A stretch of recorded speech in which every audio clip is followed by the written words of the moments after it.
How to see who unfollowed you on Instagram. This tutorial shows you how to export your follower data and compare your lists. First, open the Instagram app on your Android device. From there, tap your profile icon at the bottom right of the screen.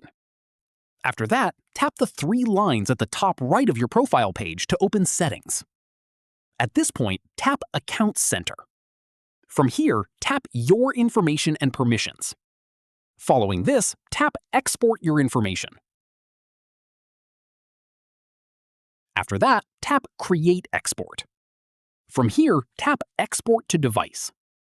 At this point, tap Customize Information and deselect everything first by tapping Clear All.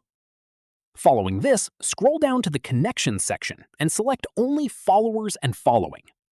After that, tap back and go to Date Range and make sure All Time is selected. From here, tap Export and enter your password to confirm. At this point, give it some time for Instagram to prepare your export. Once it's ready, a download button will appear.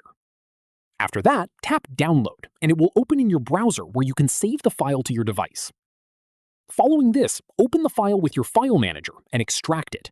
Inside, you'll find a Connections folder containing separate files for your followers and following lists.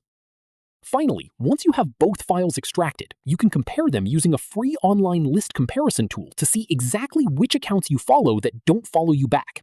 I'll show you how that works on screen now. That's how you export your Instagram data to check who unfollowed you. If this helped, give it a like, subscribe for more tutorials, and ring the bell so you catch the next one. See you then!